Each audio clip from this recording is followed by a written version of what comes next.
येनात्मबुद्धितामात्मेव परत्वेनेव chopper अक्षयानन्तबोधाय तस्मै सिद्धात्मने नमः। नमो सिद्धपरमात्मने अक्षयबोधस्वरूप जेणे आत्मा आत्मरूप पर जाण्યું पररूप जेणे आत्मा आत्मरूप पर जाण्યું पररूप। तत्व विचार में श्री समाधि तंत्र श्रीमद् भगवत पूज्यपाद स्वामी विरचित। गाथा कौन सी चल रही थी? 33। इस प्रकार के आत्मज्ञान बिना छुटकारा असंभव है। आत्मज्ञान के बिना सब बेकार है, मुक्त नहीं हो सकता है।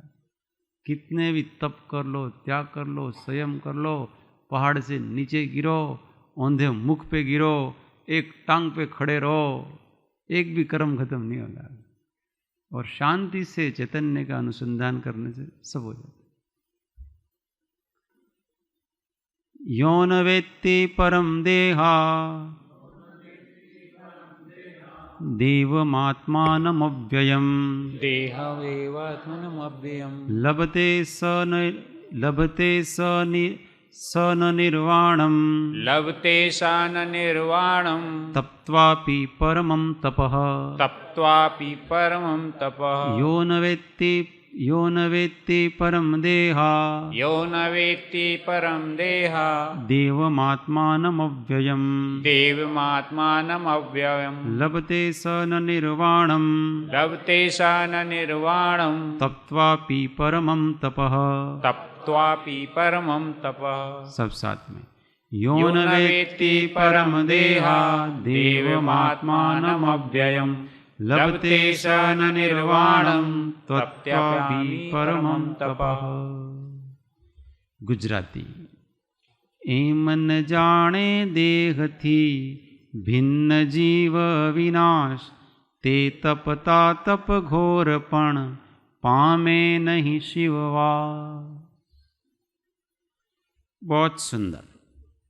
एवं इस प्रकार यह जो अव्ययम आत्मानम अविनाशी आत्मा को देहात शरीर से परमम भिन्न न वेत्ति नहीं जानता, सह वह परमम तपः परम तप तप्त्वापि तप कर भी निर्वाणम निर्वाण को न लभते प्राप्त नहीं होता। जो अपने को शरीर से भिन्न नहीं जानता है वो इस शरीर से कितना भी तप करे परंतु वो मुक्त नहीं हो सकता। और जो अपने को शरीर से भिन्न जानता है उसको तो लगता ही नहीं कि मैं तप कर रहा हूं। देहाभिमानी व्यक्ति कुछ भी करता है शरीर आदि से तो उसको ऐसा लगता है कि मैं तप कर रहा हूं, करता पना है उसको। आज मेरे उपवास है, किसके भाई? पहले तो नक्की करोगे आप कौन हो, फिर क्या उपवास किया मैंने। दिन भर ऐसा रहता हो, आज मेरे उपवास है, आज मेरे उपवास, आज मेरे उपवास, आज मेरे उपवास। क्योंकि आत्मा का स्वभाव तो कोई ऐसा तुम नहीं खा रहे हो उसमें कौन सी बड़ी बात कर रहे हो। आत्मा का तो वैसे ही स्वभाव नहीं है खाने का। नहीं खाने के विकल्प और खाने के विकल्प ये सब आत्मा का स्वभाव नहीं। उपवास किसको कहते हैं? उपवास समीप रहना। किसके समीप रहना? स्वसन्मुख रहना। ये तो उपवास करेंगे सब काम करेंगे घर के सारे आज उपवास है ने એટલે ઘઉં વેણવાનું કામ કાઢો ભાઈ, શાંતિથી। जो काम बैठे बैठे करने होते ना वो सब काम करेंगे उपवास के दिन। तो वो इसलिए उपवास किया।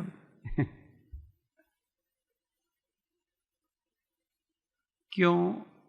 देह से भिन्न आत्मा को पहचानना है, इसका नाम उपवास कहलाता है। उणोदरी, कम खाने का नाम उणोदरी नहीं है, इच्छा को बाकी रखने का नाम उणोदरी है। कम खाने का नाम उणोदरी नहीं है। उणोदरी किसको कहते हैं? इच्छा को बाकी छोड़ दो इसको। इच्छा जाग रही है, थोड़ी पूरी हुई, बाकी को छोड़ दो, इसका नाम उणोदरी। बड़ा जबरदस्त तप है ये, उपवास से भी किसी दृष्टि से आगे चढ़ जाता।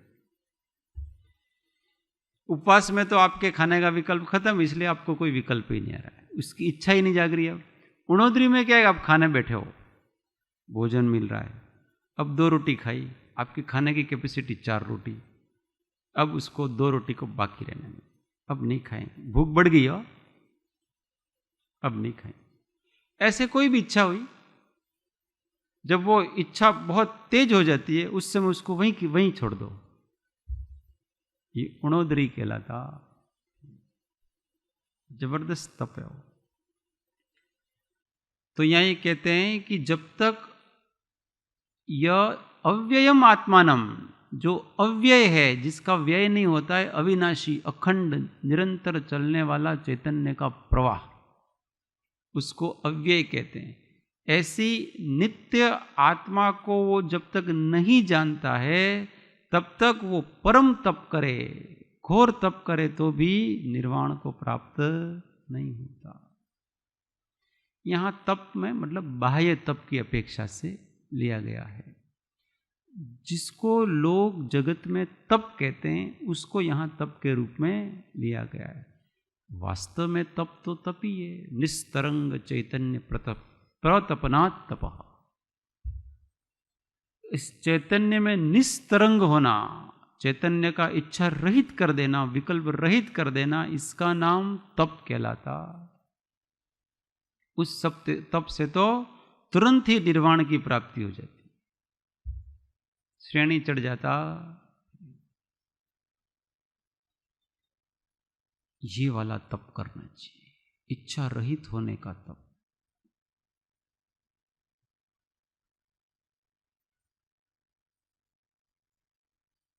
अपने में शोभायमान होना, इसका नाम तप कहलाता है। स्वस्वरूप में शोभायमान होना।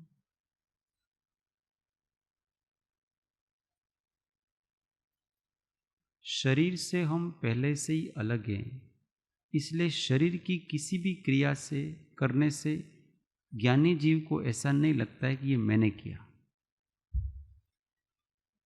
ऐसा उसको अनुभव ही नहीं होता है। ये उसके फीलिंग के स्तर पर है।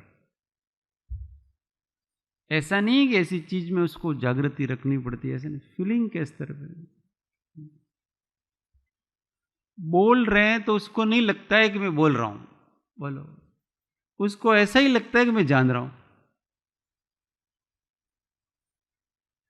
पूरा मामला मन, वचन और काय, इन तीनों से ग्रंथि अलग पड़ गई है। जैसे नारियल होता है, नारियल, उसका गोला अंदर से अलग हो जाता है, ऐसे ऐसे होता है, खड़खड़ खड़खड़ होता है, अलग हो गया हो। ऐसे ही मन, वचन, काय, ये सब योग हैं और वो स्वयं उपयोग है। तो योग और उपयोग, जब योग की क्रिया होती है तो उस उपयोगी को ऐसा लगता है कि ये योग ही चल रहा है, उपयोग तो यहां है। वो मैं हमेशा मन, वचन, काय से अलग भाषित होता है। और इसलिए हाथ में दुख रहा है, दुख रहा है, वेदन हो रहा है, पर परेशानी कुछ नहीं है। समझ में आ रहा है? आपत्ति कुछ नहीं है उसको, दुख रहा है बस, इसमें क्या है? दुख रहा है, वो देख रहा हूं, दुख रहा है, वो देख रहा हूं, बस ये दुख रहा है, मैं देख रहा हूं, इतना सा काम। इसलिए बहुत प्रयत्न नहीं करेगा वो, असहनीय हो जाए वगैरह, धर्म ध्यान में चित्त नहीं लगे, ऐसा तो फिर कुछ उपाय करे, जो भी, वो भी नैतिक तरीके से करें, अनैतिक तरीके से नहीं किया जाए।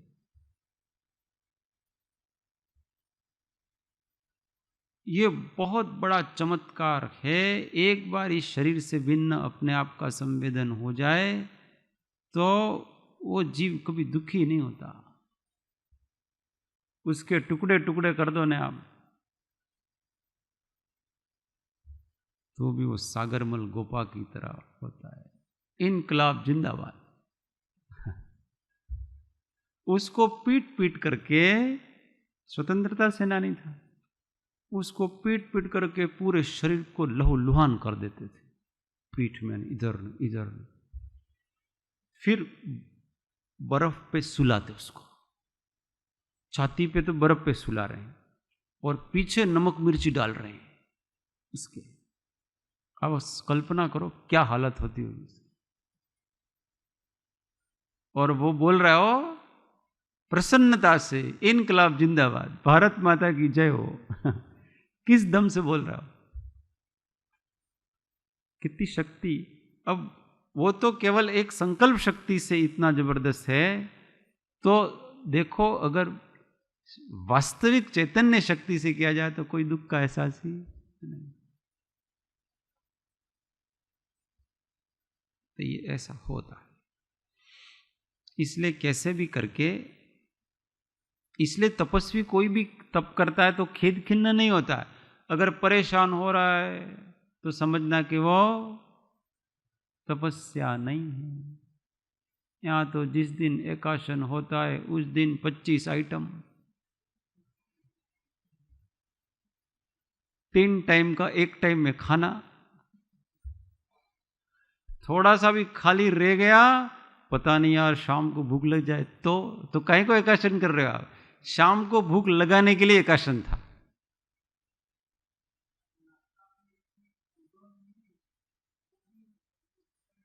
हाँ, उस टाइम होनी चाहिए, वहां जो नाश्ते में थी वो लंच में होना चाहिए।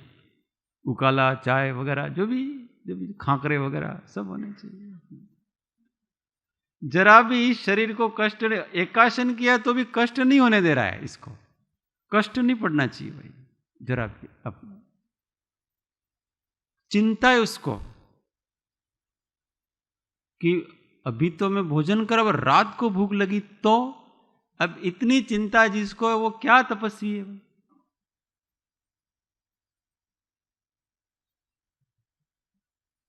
उस समय भी हम आत्मा होंगे कि नहीं? जिस समय हमको भूख लगेगी उस समय भी हम आत्मा होंगे कि नहीं आत्मा नहीं होंगे, उस समय खत्म हो जाएंगे। और आत्मा का स्वभाव ज्ञान रहेगा कि नहीं रहेगा? उस समय भूख लगे उस समय अज्ञानी, ऐसा हो जाएगा। आत्मा ही रहेगा। आप थोड़ा भूख लगने तो दो और फिर लगे उस समय भेद ज्ञान करो, तो तप है, नहीं तो काहे का तप है।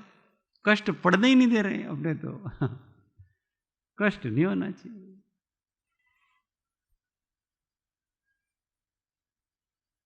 जो कष्ट सहन नहीं कर सकता है वो आत्मज्ञान का अधिकारी नहीं। किसी को रमण महर्षि को किसी ने पूछा कि मैं ध्यान करने बैठा हूं, मच्छर बहुत काटते हैं, मैं क्या करूं? मेरे को मच्छर उड़ा देने चाहिए मेरे को, या मार देने चाहिए, क्या करने चाहिए? तो अगर मच्छरों की वेदना सहन करने की तुम्हारी शक्ति नहीं है तो तुम आत्मज्ञान के अधिकारी नहीं हो। इतना बड़ा महान काम कर रहा है, आप छोटे से मच्छर से ही डर रहे हो। बहुत से ऐसे सामायिक करते हैं मच्छरदानी लगा करके, क्या मतलब? या फिर वो बॉडी पे लगा देंगे कुछ, क्या ओडोमास। कर्म को निर्जरा कराने वाला हमारे पास तक नहीं आना चाहिए। कहीं कर्म की निर्जरा करा दे तो मुक्त हो जाएंगे हम। कोई कष्ट नहीं आना चाहिए अपने, तो आराम से इतनी अच्छे से साधना हो ना, फिर कहते आहा आज इतना अच्छा सामायिक लगा, क्यों? पंखे की हवा आ रही थी मस्ती से, कोई कष्ट नहीं हो रहा था, आराम से मस्त चल रहा था सारी चीजें। तो ये कोई तप नहीं है। वास्तविक तपस्वी होता है तो कष्टों को बुलाता है, आओ भाई, कम से कम सामयिक के समय तो हम ये आड़ी टेढ़ी वस्तु न कर, तब तो हमको सब सहन करना है। और वही अपना ध्येय है, शांत रहो हर परिस्थिति में। 1000 मच्छर आकर के काटें तो भी हम शांत रहेंगे, जरा भी तकलीफ नहीं होने होगी अपनी, वो अपना काम। ये तो बहुत दूर की सोचते हैं, मच्छर डेंगू थसे तो પછી 1 મહિનો कष्ट થશે, ये क्या बात है? होना हो तो होगा। आप डेंगू सामयिक के समय नहीं होगा, दूसरी जगह मच्छर काटेगा वो आपको। हाँ, कौन सी आराधना ये बताओ आप? वर्तमान में विराधना करके आगे कौन सी आराधना करेंगे? वही तो आराधना है। कष्ट सहन करते हुए भी आत्म ध्यान में तल्लीन रहना, ये तो आराधना है। बाकी कौन सी आराधना है बताओ? बाकी तो कोई आराधना नाम की वस्तु ही नहीं है। ये है कष्टों को सहन करते करते आराधना करते जाना। इसी में आएगा अभी लास्ट, अदुख भावित ज्ञान तो दुख आवे क्षय थाय, दुख सहित भावे स्वने यथाशक्ति मुनि रहा है। जो शांति से मतलब साता से जो साधना किए हैं वो थोड़ी असाता आने पर नष्ट हो जाती, और जो कष्ट सहन करके किया वो ज्ञान नष्ट नहीं होता है। आपने तो ऐसी में ध्यान करने का आदत पड़ गई, कर्म कैसे खत्म होंगे भाई? उसको मौका ही नहीं दे रहे हम, कर्म को नष्ट करने का एक भी मौका नहीं दे रहे हम उसको, तो जाएगा कहां से? हम तो हमारे अंदर रहो भाई आप, अभी बहुत मित्रता है, बहुत पुरानी है। जड़ अने चैतन्य प्रीति से पुरानी, तो हम ऐसे कैसे जाने देंगे आपको? नहीं जाने देंगे। तपस्वी बने, सहन करें, शारीरिक कष्ट सहन करें, मानसिक कष्ट सहन करें, किसी की निंदा सहन करें, किसी अपना अहित होता वो सहन करें, सब सहन करना सीखें। ये मार्ग है। कोई अपमान करें, अपमान की घूंट पी जाए, कोई अपने साथ विश्वासघात करें, उसको पी जाओ आप, और फिर भी हंसते मुख से रहो। अपने ऊपर कितनी भी तकलीफें आए किसी को मत बताओ, सहन करते जाओ जितना हो सके, सारी जगत का जहर पी जाओ। ऐसा व्यक्ति आत्मज्ञान का अधिकारी होता है। ऐसा थोड़ी है लल्लू पंजू, थोड़ी सी तकलीफ मन ते माथू दुखे छे 4 जणाने बतावे सहानुभूति लेने के लिए। जरा भी थोड़ी तकलीफ आई तो मने आम थाय छे, पेलो थाय छे। सहानुभूति लेने की इस जीव की आदत पड़ गई। मैं बताऊंगा तो लोग, ओ भाव बेचारा असात आवी छे, फिर थोड़े लोग सहानुभूति दें, प्रेम दें। भूल जाओ हमको कोई प्रेम करे, हम सबको करेंगे, हमको नहीं चाहिए किसी का। हमको किसी का, हम केवल देने वाले हैं, हमको लेना नहीं है। हम तो घोर जंगल में भी किसी के बिना भी मस्ती से रहेंगे। आत्मा आनंद स्वरूप है ना, किसका चाहिए अपने को? ऐसी खुमारी जब तक नहीं आती है तब तक आत्मा ख्याल नहीं आती। खुमारी चढ़ी ब्रह्म खुमारी। ऐसे तपस्वी होते हैं, वो कष्ट होने पर भी खेद खिन्न नहीं होते हैं, ऐसा बताते हैं। गाथा नंबर 34। आत्मदेहांतर ज्ञान, आत्मदेहांतर ज्ञान, जनितालाद निर्वृत, जनितालाद निर्वृत, तपसा दुष्कृतं घोरम, तपसा दुष्कृतं घोरम, भुञ्जानोऽपि न खिद्यते, भुञ्जानोऽपि न खिद्यते।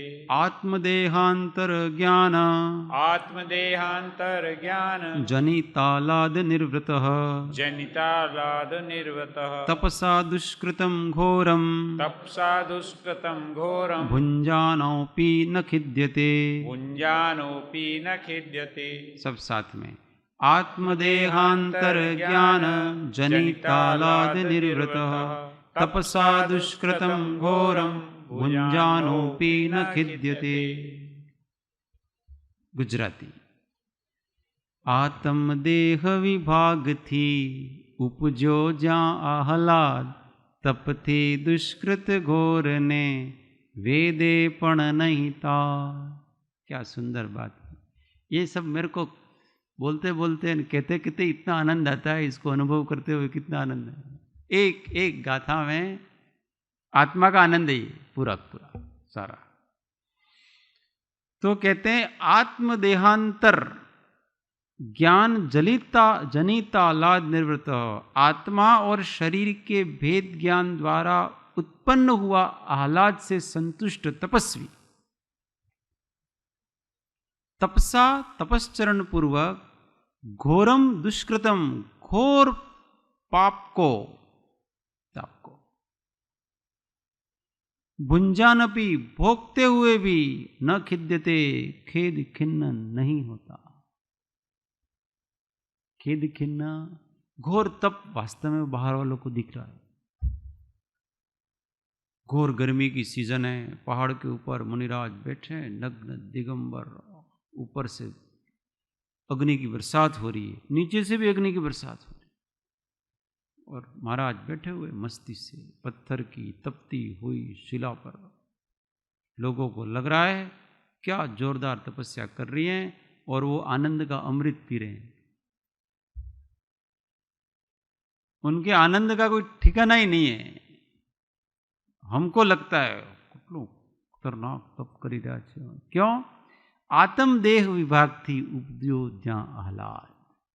आत्मा और देह को अलग कर दिया है और आत्मा को आत्मा रूप में ग्रहण कर लिया है, और आत्मा को जब आत्मा रूप में ग्रहण करते हैं तो वहां आह्लाद उत्पन्न होता है, क्योंकि आत्मा तो आनंद स्वरूप है। अपने उपयोग में आत्मा है। जब ज्ञान में आत्मा को लेते हैं तो आनंद उत्पन्न होता है। अज्ञानी के ज्ञान में आत्मा को छोड़ करके अनात्मा रहता है, शरीर रहता है और रहता है सब। तो उपयोग में आत्मा को लिया उन्होंने, शरीर को वहीं के वहीं रहने दिया, और इससे आह्लाद उत्पन्न हो रहा है, आनंद उत्पन्न हो रहा है। अब कौन तप कर रहा है बताओ? कष्ट किसको हो रहा है? उपयोग में तो आनंद है, कष्ट तो बाहर देखने वालों को लगता है कि ये बहुत कष्ट में है।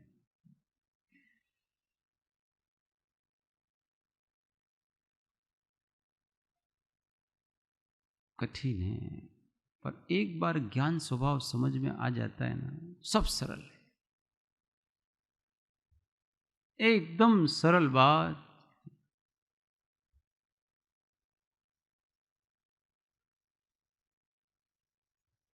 समझ पीछे सब सरल है। अपने को इतना याद रखना है कि मुझे केवल जानना है, बस, इससे आगे कुछ नहीं करना। बस ज्ञानी केवल ज्ञान स्वभाव को पकड़ के रखे हुए हैं, इसको मैं जानूंगा। और जानने में तो कोई तकलीफ नहीं है ना, क्योंकि जानने में प्रयत्न नहीं करना पड़ता। कोई भी चीज अपने को जाननी है तो प्रयत्न करना पड़ता है, नहीं करना। जानो बस।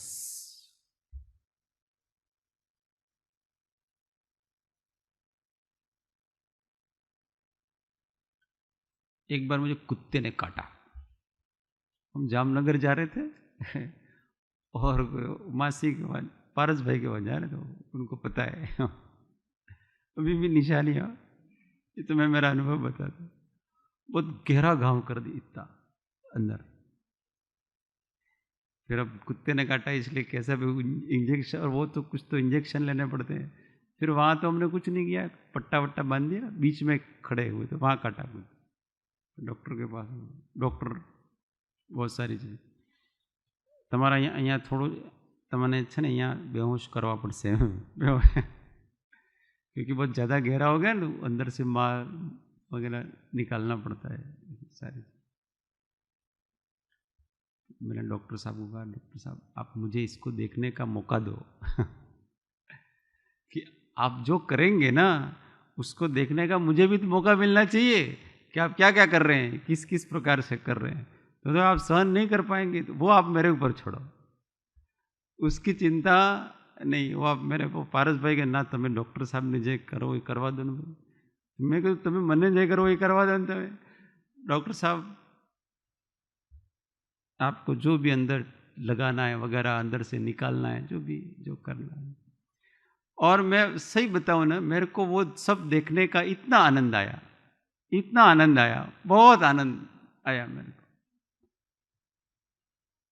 आप जो हो रहा है ना उसको शांति से देखते जाओ बस।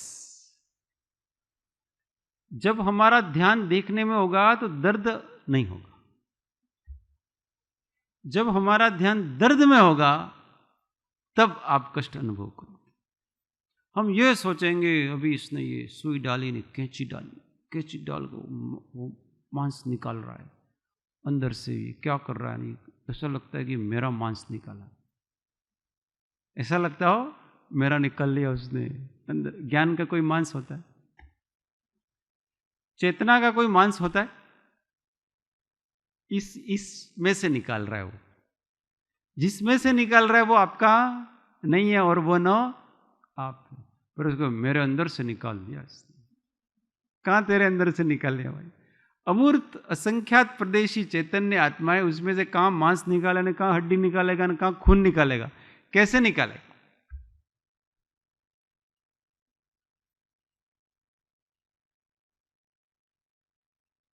कठिन। एक बार आत्मा की श्रद्धा हो जाए ना बस सब सरल हो जाता है।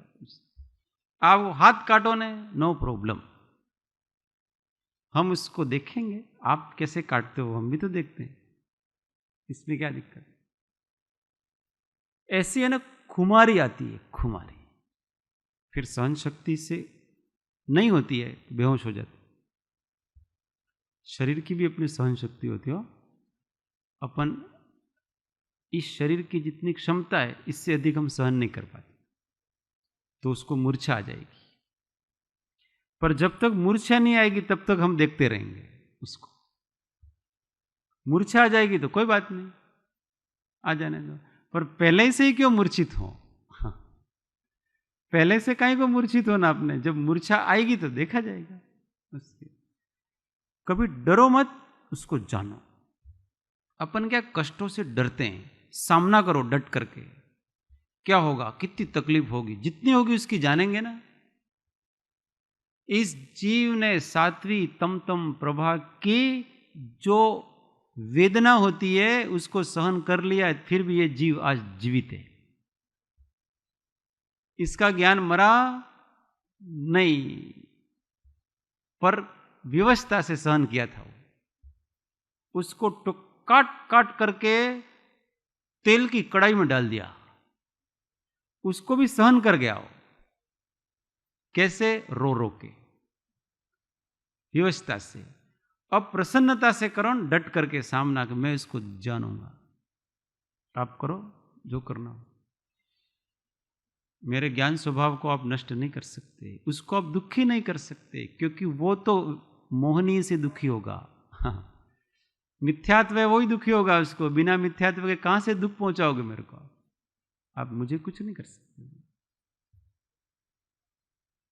ये ज्ञानी है, ते कहिए ज्ञानी दशा, बाकी वाचा बाकी सब कहने मात्र का है। जब अपने ऊपर आता है तो अनेक प्रकार के बहाने बनाता है। मारे तो चारित्र मोहनीय नो उदय छे, ऐसा कर करके दर्शन मोहनीय का पोषण करता है वो जीव। पर जरा कड़क रहो न, इसमें क्या दिक्कत है? फिर विवेक सब जगह रखना। ऐसा नहीं कि दिन भर आर्त ध्यान ही होता रहे हो और हमको कहा है कि सहन करो सहन करो, पर दिन भर आर्त ध्यान करने का कोई मतलब? यहाँ तो कहा है कि अगर उससे आपको आनंद रहता हो, और वो जो जब जितनी देर तक आधे घंटे तक किया, उस आधे घंटे के आनंद को मैं आपको नहीं बता सकता। इतना आनंद आ रहा था मेरे को। सामान्य समय में जितना आनंद है उससे अधिक। क्यों? क्योंकि अपनी श्रद्धा है कि कष्ट के समय ज्ञान भाव में रहेंगे तो कर्मों की निर्जरा हो रही, उसका आनंद है। आत्मदृष्टि का आनंद है।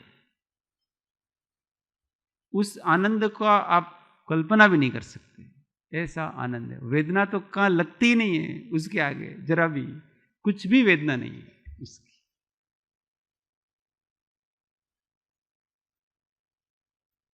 महापुरुषों को याद करो। ऐसे समय में अगर ज्ञान बल कम पड़े तो चरित्र बल वाले लोगों को याद करो। उन्होंने भी सहन किया हो। मैं तो जब सामायिक में बैठता हूँ, मेरे रूम में बहुत मच्छर है, बहुत मच्छर, और सामायिक करने बैठते हैं सब इकट्ठे हो जाते हैं। मैं पंखा चलाता हूँ तो भी आ जाते हैं, वो आएंगे ही आएंगे। फिर मैं कृपाल देव को याद करता हूँ, उत्तर संडा में बैठे हुए हैं और सब पूरा मच्छरों से भरा हुआ है, आनंद से कर। तुमको जितना भी इस शरीर से लेना है लो भाई, दान ही है एक प्रकार का आहार दान खाना है जो खा लो, ये तो वैसे ही चला जाएगा। किसी को कष्ट उसमें व्यवधान मत डालो। अहिंसा नाम उसका है। आपके इस शरीर पे आकर के मच्छर बैठ गए और वो डंक मार करके खून चूस रहा है, वो उसका आहार कर रहा है और आप उसको उड़ा देते हो, तो आपने उसको व्यवधान में डाला, आपने उसको डिस्टर्ब कर दिया। भोजन में अंतराय। अपने कोई खाना का मस्ती से खा रहे हो और कोई अपने को उठा दे खाने में से, तो कैसा लगे अपने को? वैसा ही है। और इस शरीर में से ले रहा है, आपका क्या ले रहा हो? आपकी आत्मा में से एक भी गुण लिया इसने? कहा कि आपके आत्मा का एक प्रदेश मेरे को दे दो, आपका थोड़ा ज्ञान दे दो, ऐसा कहा? ऐसा नहीं कहा उसने। वो तो बेचारा इससे ले रहा है। पर प्रॉब्लम ये है कि हमको यही मैं हूं ऐसा लगता है, और जब तक ऐसा लगता रहेगा तब तक सारे कष्ट हो, तब तक शत्रु लगेंगे। वो सामायिक करने बैठेगा, इसका पहले तो अरे यार वो कहीं आ नहीं जाए खूंखार राक्षस आ गए, ऐसा लगेगा अपने को। और जब शरीर के प्रति अपनापन नहीं होगा तो वो सब प्रेम से। पूर्व जन्म में कोई प्रेमी प्रेमिका होंगे तो अब भी आ रहे हैं और अपने शरीर से लग रहे हैं, इसमें क्या दिक्कत है? बेचारे वो अपने से प्रेम कर रहे हैं और अपने प्रेमी को ऐसे ठुकरा देंगे। सोचने के अलग अलग तरीके आपके, आप किसी भी तरह से सोच करके अपने क्लेश को कम कर सकते। कोई आपसे चिपकना चाहता है, इसका मतलब अपना प्रेमी है तभी तो चिपकेगा, नहीं तो कैसे चिपकेगा वो तो उसको उसका प्रेम कर लेने दो ना, क्या दिक्कत है?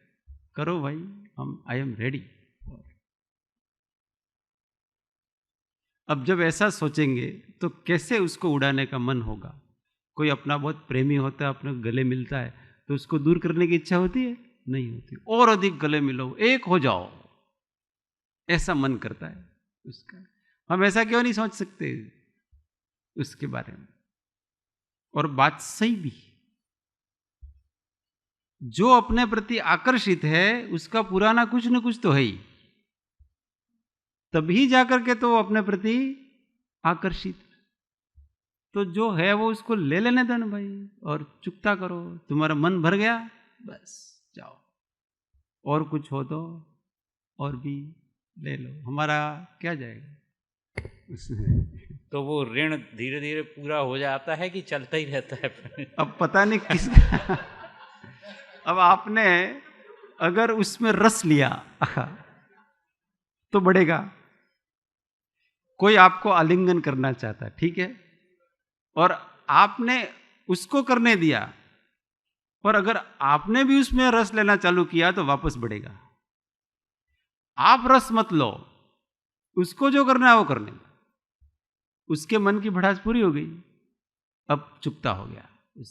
आपने फिर से नया बांध लिया राग करके, तो फिर से नया वापस चालू हो।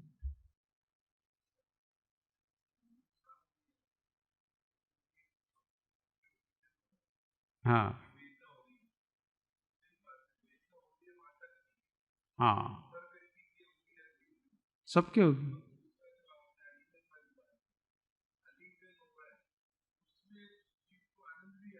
हाँ हाँ, अपने को आनंद नहीं आना चाहिए। समझ में आया?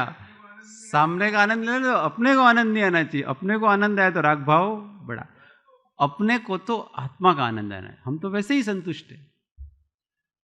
वो अपने से गले लगे तो भी संतुष्ट है और गले नहीं लगे तो भी संतुष्ट है। हमको उससे कोई लेना देना नहीं है। देखो जीने का आर्ट ऑफ लिविंग। हम तो अपने प्रेमियों को भी भगा देते इससे करके, नहीं होना चाहिए। क्यों क्यों भगाया जाए उसको?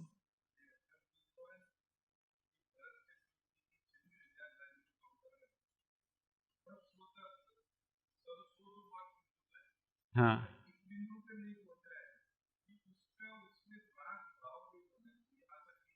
यस।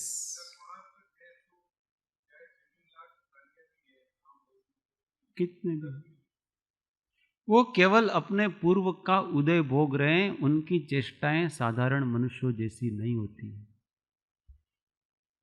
इस साधारण मनुष्य जैसे भोग विलास करते हैं उस प्रकार के कोई भोग विलास उनके होते नहीं है। वो अलग ही प्रकार का होता है। आदिनाथ भगवान को देखो कितने साल जिए पता है? गृहस्थ अवस्था में 83 लाख पूर्व वर्ष जिए। कितने? 83 लाख पूर्व वर्ष तक गृहस्थ अवस्था में जिए वो। और कितनी संतानें हुई उनकी? कितनी हुई? 101। जो भी, 2 तो उनकी बेटियां थी, 100 लड़के थे, 102। आप लोगों को जो खरबों, एक पूर्व में 70 खरब और 56 अरब इतने वर्ष होते हैं। ऐसे एक पूर्व नहीं, 2 पूर्व नहीं, 3 पूर्व नहीं, 100 पूर्व नहीं, 1000 पूर्व नहीं, लाख पूर्व नहीं, 84 लाख पूर्व। अब काउंटिंग करो कितने वर्ष हुए होंगे। इतने वर्ष वैवाहिक जीवन में रहे और बच्चे कितने पैदा हुए हैं? 102। अभी यहां 100 साल का व्यक्ति भी 100 कर लेगा। बताओ, अब वो उनको गृहस्थ जाने कि ब्रह्मचारी जाने? क्या जाने आप उसको? महात्माओं की चेष्टाएं अलग प्रकार से होती है। हम तो समझते हम भी गृहस्थ दिशा में जैसे रहते थे वैसे वो रहते हैं, ऐसा नहीं होता। अलग प्रकार होता है उन सब का। तो ये सब आत्मज्ञान का प्रताप है। तो कहते हैं कि आत्मा और शरीर के भेद विज्ञान द्वारा उत्पन्न हुए आह्लाद से संतुष्ट तपस्वी तपस्चरण पूर्वक घोर पाप को भोगता हुआ भी न खिद्यते, खेद खिन्न नहीं होता है। कोई बात नहीं। उल्टा जैसे जैसे कष्ट आते जाते हैं वैसे वैसे आनंद बढ़ता जाता है। वो शुरातन चढ़ता है। वो कहते हैं ना, वीरता आती है, वीर्य उल्लसित होता है। जैसे जैसे उपसर्ग और परिशह आते हैं वैसे वैसे साधु, जैसे जैसे तकलीफें आती हैं वैसे वैसे उनका साधुपना निखरता है। इधर तो पहले से ही कोई कष्ट नहीं आए उसकी तैयारी करके बैठे। इसका मतलब हमको कर्म निर्जरा का कोई इच्छा ही नहीं। जीवन में इतनी सुख सुविधाएं करके बैठे हुए हैं कि कोई कष्ट नहीं आना चाहिए भाई। लाइट चली जाए और पंखा बंद हो जाए तुरंत इन्वर्टर,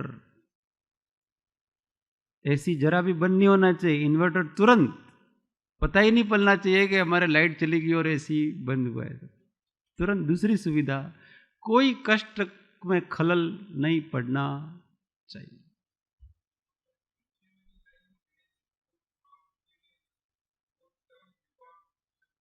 ये इसमें दुष्कृतम, तपसा दुष्कृतम। दुष्कृत का मतलब होता है जो पूर्व में पाप किए उनका उदय आ रहा है। हाँ, कर्म का विपाक, तो उसका उदय आ रहा है। तो उदय आ रहा है इसलिए तकलीफें हो रही है। तो उस उदय को भोगते हुए उनको जरा भी कष्ट हो रहा नहीं, उल्टा आनंद आ रहा है कि ये कर्म जा रहे हैं। कोई जाता है तो आनंद आता है कि नहीं आता है?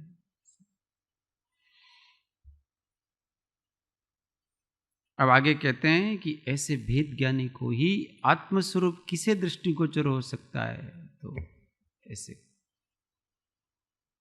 आगे राग द्वेषादि कल्लोले राग देश्वादि कल्लोले रलोलम यन्मनोजलम लरोलम यन्मनोजलम सपश्यत्यात्मानस्तत्वम् पश्चात्यानमनस्तत्त्वं तत्तत्त्वं नेतरो जनः तत्तत्त्वं नेतरो जनः रागद्वेषादि कल्लोलै रागदेशादि कल्लोलै रलोलं यन्मनोजलं यलोलं यन्मनोजलं आत्मस्तत्त्वं पश्यत्तात्मनस्तत्त्वं सपश्यत्यात्मनस्तत्त्वं तत्तत्त्वं नेतरो जनः तत्त्वत्वं नेतरो जनः। सब साथ में रागद्वेषादि कल्लोलै रलोलं यन्मनोजलं सपश्यत्यात्मनस्तत्त्वं तत्तत्त्वं नेतरो जनः। રાગ દિગ કલ્લોલથી મન જળલોલ ન થાય તે દેખે ચિદ તત્વને અન્યજને ન જણાય। बहुत सुंदर। यन मनोजलम, जिसका मन रूपी जल राग द्वेष आदि कल्लोलई ही, राग द्वेष आदि तरंगों द्वारा अलोलम चंचल नहीं है, सह वह आत्मनः तत्वम, अपने स्वरूप को पश्यति देखता है, तत्तत्वम, उस स्वरूप को इतरह जनः, दूसरा मनुष्य न नहीं देख सकता। अब आत्मा का ज्ञान किसको होता है वो बता रहे हैं, कठिन काम है कि जिसका मन रूपी जल राग द्वेष आदि तरंगों द्वारा चंचल नहीं होता है, हमेशा जो दृढ़ वैरागी बने रहते हैं, हमेशा अगर वैराग्य चले और आत्मा का अनुसंधान रहे तो राग और द्वेष आए नहीं। ये जो वैराग है, एकदम अनासक्त उदासीन भाव है, वही आत्मतत्व का अनुभव कराता है। वैराग्य थोड़ा सा कम पड़ता है और अपने को राग द्वेष हावी हो जाते, तो न राग जागता है। राग का मतलब यहां पर आसक्ति समझना। राग इसका नाम है कि कोई भी जड़ अथवा चेतन वस्तु, उस संबंधी अपने को जब अधिक विकल्प होने लगे तो समझना कि उसके प्रति अपने को राग है। उसके संयोग में हमको कोई विशिष्ट अनुभूतियां हो और उसके वियोग में हमको कोई विशिष्ट अनुभूतियां हो तो समझना कि हमको उसके प्रति राग द्वेष। कोई व्यक्ति आए और हमको हमारा आनंद बढ़ जाए, इसका मतलब समझना है कि हमको राग है। वहां तक तो कोई दिक्कत नहीं है, परंतु वो जाए और अपना अबे तो एकला पड़ी गया ऐसे हो जाए, मूड खराब हो जाए, तो समझना कि आसक्ति थी। आए उसमें तो कोई बात नहीं, अच्छा ही लगता है, अच्छे लोग आएंगे अच्छा ही लगता है, पर जाए और तकलीफ हो तो आसक्ति थी। दोनों में आए तो भी सावधान रहो। अच्छा लगता है वो अच्छी बात है, परंतु उसमें भी सावधान। अपना बच्चा भी अपने पास आता है ना तो सावधान रहो, वो तरंगित मत हो जाओ अंदर से। ये राग आ रहा है, कौन आ रहा है? ये दौड़ करके बालक नहीं आ रहा है, दौड़ करके अपने पास राग आ रहा है, ये महाकाल है। आत्मा को भी चूसेगा, ये वायरस है एक प्रकार का। कहना अच्छा नहीं लगता पर क्या करें, ये सब बैक्टीरिया हैं लगे हुए। वैरागी चित्त रखो। बाहर से सब अच्छा है, नो प्रॉब्लम, बच्चे को खिलाओ, ये सब करो, पर अंदर से भाव खिलावे बात। वो नर्स भी हॉस्पिटल में कितना अच्छा करती है, घर पे भी सेवा नहीं कर सकते हैं, उससे अच्छी सेवा वो नर्स करती है अपने को। ऐसा लगता है वो आधे घंटे में तो ऐसा लगता है कि कई जन्मों की अपनी माता हो कि बहन हो, ऐसा लगता हो अपने को, ऐसा हिल घुल जाती है अपने से, ऐसी उसकी मुस्कुराहट और ऐसे हाव भाव ने, ऐसा लगता है अपने घर वालों ने भी ऐसा प्रेम कभी नहीं दिया अपने को। और उसकी ड्यूटी 6 बजे पूरी होगी और उसके बाद आप कहोगे 5 मिनट रुकना भाई, नहीं रुकेगी, मेरा काम खत्म। वो सब ट्रेनिंग थी, कैसे मुस्कुराना, कैसे मरीज के साथ व्यवहार करना, ये सब ट्रेनिंग दी जाती है उसको। ट्रेनिंग शुदा थी, कोई भाव से नहीं था वो सारा, तो भी वो कितना अच्छे तरह से सेवा कर लेती। ऐसे ही अपने को अनासक्त भाव से सब करते जाना, मुस्कुराते हुए, प्रेम से, आदर से, सबसे, पर आसक्ति नहीं। नहीं तो अपने को आत्मा का आनंद नहीं आएगा, राग से आच्छादित आत्मा हो जाएगा। जिसका आत्मा राग से आच्छादित है उसको चैतन्य का प्रकाश नहीं हो पाएगा। सोचते हैं यार, ध्यान भी करते हैं, स्वाध्याय भी करते हैं, सेवा भी करते हैं, सब करते हैं, पर आत्मा के दर्शन होते नहीं हैं। क्यों नहीं होते हैं? आत्मा अंदर से राग और द्वेष से आच्छादित है, इसलिए उपयोग निर्मल हो ही नहीं पाता। तो दृढ़ वैरागी उदासीन हो, इच्छा रूपी तरंगों को नष्ट करो, तो फिर प्रकाश होगा, अंदर से आनंद आए। वैराग्य के बिना सब बेकार। और सबसे कठिन वैराग्य लगता है जीव को। તમે બધું કરાવો પણ આ વૈરાગની વાતો નહીં કરતા હો, જરા તમે થોડી પ્રેમની વાત કરો. પ્રેમની વાત અમને એટલી ગમે છે, પણ પેલે તમે વૈરાગની વાત કરો છો ને, એ ગમતું, જે નથી ગમતું તે કરવું, એનું નામ મોક્ષ માર્ગ. और वैरागी ऐसा नहीं, वैरागी अच्छे से प्रेम भी कर लेता है, शायद बेहतर तरीके से कर लेता है. क्यों? क्योंकि वो जागृत भी है और वो व्याकुल नहीं है. व्याकुल व्यक्ति क्या प्रेम करे बताओ? बहुत दिनों से कोई माँ बेटे मिले नहीं है और उसका बेटा आता है अमेरिका से 10 साल बाद, और उस माँ की हालत देखो आप. पहले तो इसको ऐसे ले लेगी और फिर पता नहीं कहाँ कहाँ चूमेगी, हाथ में, पैर में, सब जगह. हमारे दादी जी था, बड़ा प्रेम था उनको, तो मैं जब भी जाता ना तो इधर भी चूमे, इधर भी चूमे, सब जगह. और मतलब वो जैसे वो शबरीबाई हो जाते हैं ना राम के वीर में, ऐसे. हमारा एक मित्र था, बहुत मेरे से बहुत अधिक प्रेम था उसको. तो बहुत सालों बाद मैं उनसे मिला, उससे. वो एकदम साधारण, और पढ़ने में भी मतलब 7वीं क्लास तक मेरे साथ पढ़ा, फिर छोड़ दिया. तो बम्बई में कोई नौकरी करता है ऐसे, और एकदम साधारण परिवार. तो ऐसे ही मैं तो 4-5 लोग थे हम. जब मैं पहली बार कोबा से गांव गया था, उस समय की बात है बहुत, और किसी से पता चला यार कि वो सुरेश आए, उसका नाम भी सुरेश था. और वो हम पास पास में बैठते थे. फिर उसने आकर के सीधे ही मेरे इधर गालों पे ये वो हाथ दिया ने, ऐसे किया ने. आसपास जो आश्चर्य कर गया, यार ये ऐसा कैसे कर रहा है. मैंने कहा इसका नाम मित्रता है. और उसको कोई शर्म भी नहीं हो, जरा भी नहीं. वो एकदम से ऐसा हो गया, इसके बाद फिर एक दो ने कहा होगा कि भाई देखो अभी ये थोड़े अलग टाइप के हों, अभी ये तुम्हारे मित्र नहीं है, ऐसा कर किसी ने कहा होगा।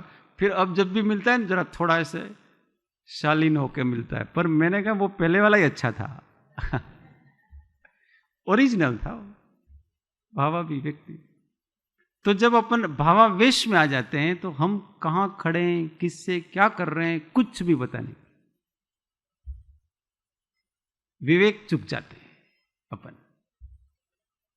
और अनासक्त व्यक्ति होगा वो जागृत होगा, किस जगह खड़े हैं, कौन सामने खड़ा है, क्या बात चल रही है, किस समय क्या करने योग्य है, सब करेगा और शालीनता से सारी चीजें हो जाए। भावावेश नहीं, भावनाएं होनी चाहिए, कोमल भावनाएं, पर भावावेश है वो अपने को कर्मबंध में डाल देता। और वैराग्य है वो अपने को गंभीर बनाता। कोमलता भी रखना और वैरागी भी रहना, ये दोनों चीजें, गांधीर्य भी होना चाहिए, वैराग्य भी होना चाहिए, और कोमलता मतलब सहजता भी। ऐसा नहीं है कि आप रूखे सूखे हो गए, ऐसे ठूंठ के ठूंठ करो। कोई ऐसे अपन अभी जिस भूमिका में, उस भूमिका में दूसरों को थोड़ा रेस्पॉन्स भी अपने को देना चाहिए, नहीं तो अपन रूखे सूखे हो जाए। पर जिसका मन इस राग और द्वेष रूपी कल्लोलों से हिलता नहीं है, वो ही इस चैतन्य तत्व को पाने के योग्य होता, एकदम निस्तरंग।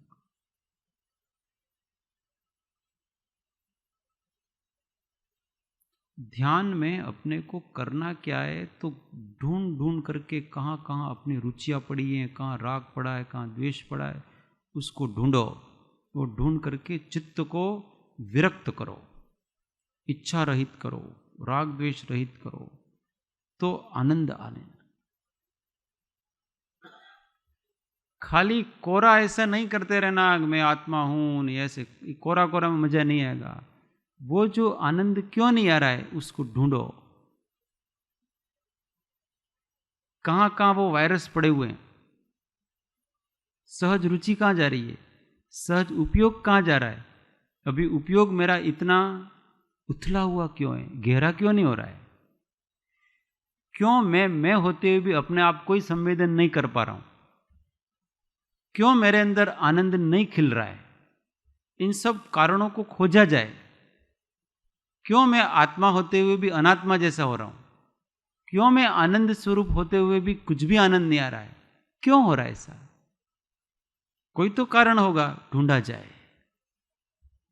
कारण मिलेंगे, उस कारण के निवारण करते जाओ। आत्मा तो वहीं की वहीं। इसको अपूर्व अंतर संशोधन कहते हैं। क्या कहते हैं? अपूर्व अंतर संशोधन। आंख बंद करके केवल निष्क्रिय बैठे नहीं रहना है, अंतर संशोधन करना है। एक एक परत अपने को निकालनी है जो कि अपने आनंद में, आत्मा के में विघ्न रूप है। एक एक को निकालते जाओ। ऐसा करते करते अंदर चले जाएंगे और फिर चेतना प्रकाशित होगी। इसलिए अंदर का मार्ग है वो गुरु गम के अधीन।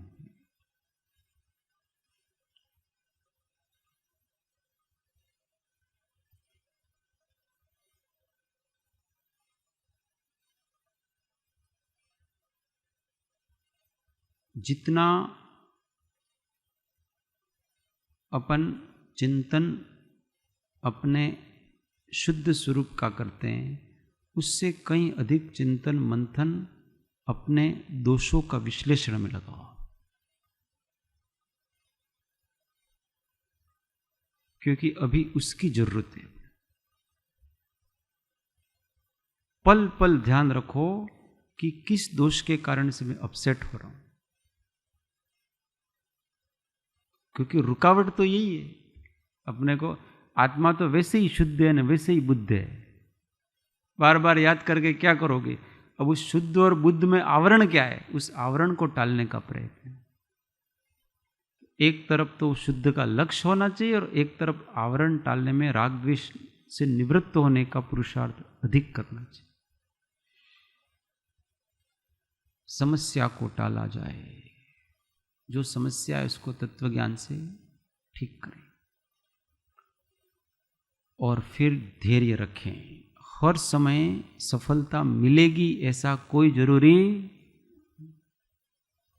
रोज एक ही प्रकार का सामयिक लगेगा ऐसा कोई जरूरी, कभी कर्म का उदय तीव्र हो कुछ नहीं होगा, वही विचार आपके कोई कार्यकारी नहीं होगा। उसमें भी समता रखो, हर जगह समता को पकड़ करके रखो। समता हमारी सखी है।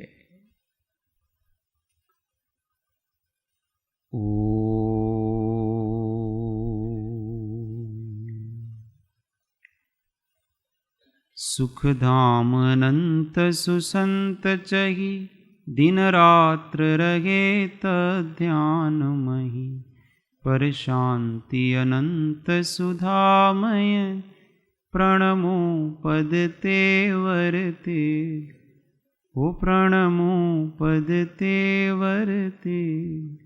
बोलो महावीर स्वामी पंच परमेष्टि परम कृपाणु सद्गुरु सब संतन की, शुद्ध आत्मदेव की। सूत्र हूँ आत्मा छूँ आपनो सौनो। हूँ आत्मा छूँ आपनो सेवक छूँ सौनो मित्र। हूँ आत्मा छूँ आपनो सेवक छूँ सौनो मित्र। जय सद्गुरु।